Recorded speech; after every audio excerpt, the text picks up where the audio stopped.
सपनों के शहर मुंबई में मनराज ग्रुप पेश करता है मनराज व्यू, जो शहर के बीचों बीच एक घर खरीदने का मौका दे रहा है। आपके बजट के अनुकूल शानदार 1 BHK और 10 मंजिला टावर और कीमत सिर्फ 75 लाख रुपए। और यह सब उपलब्ध है कुर्ला अंधेरी रोड, साकीनाका मेट्रो स्टेशन और अंतर्राष्ट्रीय एयरपोर्ट के नजदीक। मनराज व्यू में घर होना यानी आराम और सुविधा का पूरा आनंद। जल्दी करें, अनुकूल बजट में ऑफर केवल सीमित अवधि के लिए। PM आवास योजना और लोन सुविधा भी उपलब्ध, शर्तें लागू।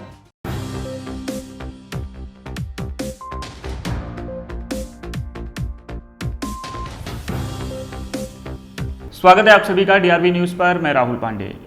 बॉलीवुड की जानी मानी अभिनेत्री कंगना रनौत को बॉम्बे हाईकोर्ट से बड़ा झटका लगा है। दरअसल बॉम्बे हाईकोर्ट ने कंगना की उस याचिका को खारिज कर दिया है जिसमें उन्होंने जावेद अख्तर द्वारा लगाए गए आपराधिक मानहानि केस को रद्द करने की मांग की थी।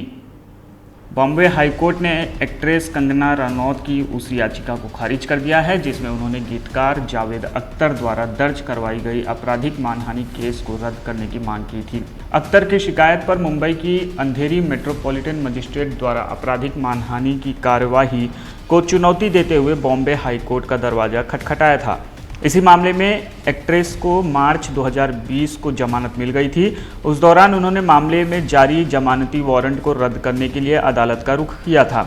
यह वारंट सुनवाई के दौरान अदालत में पेश नहीं होने के बाद एक्ट्रेस के खिलाफ जारी हुआ था। कंगना पर आरोप है कि उन्होंने जावेद पर आधारहीन आरोप लगाकर उनका नाम खराब करने की कोशिश की थी। दरअसल अभिनेत्री को समन भेजे जाने के बावजूद कोर्ट में उपस्थित नहीं होने की वजह से कोर्ट ने वारंट जारी किया था। हालांकि अब कोर्ट ने उन्हें जमानत दे दी है। जावेद अख्तर ने अपने वकील निरंजन मुंदर्गी के जरिए 2 नवंबर 2020 को एक प्राइवेट शिकायत दर्ज करवाई थी। इसमें उन्होंने एक्ट्रेस कंगना रनौत के खिलाफ इंडियन पेनल कोड के सेक्शन 499 मानहानि और सेक्शन 500 मानहानि के लिए सजा के तहत आरोप लगाए थे।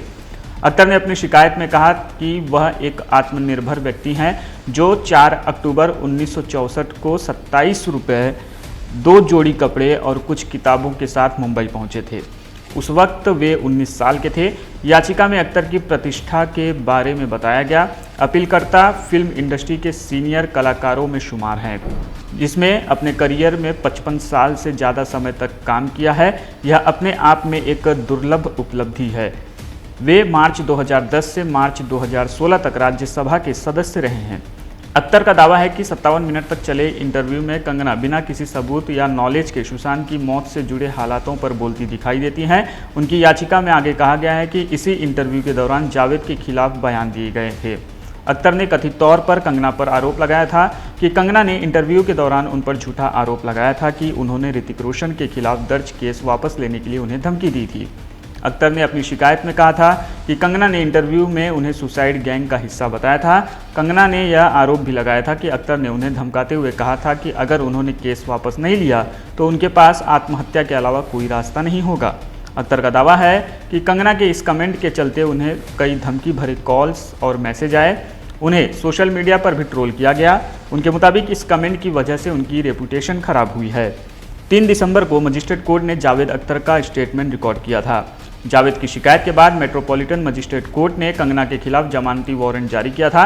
कंगना ने अदालत का दरवाजा खटखटाया। जमानत और मुचलके के बाद उनका वारंट रद्द कर दिया गया था। फिलहाल के लिए इस खबर में इतना ही। इससे जुड़ी हर जानकारी आप तक पहुंचाते रहेंगे। बने रहिए DRV न्यूज़ के साथ। नमस्कार।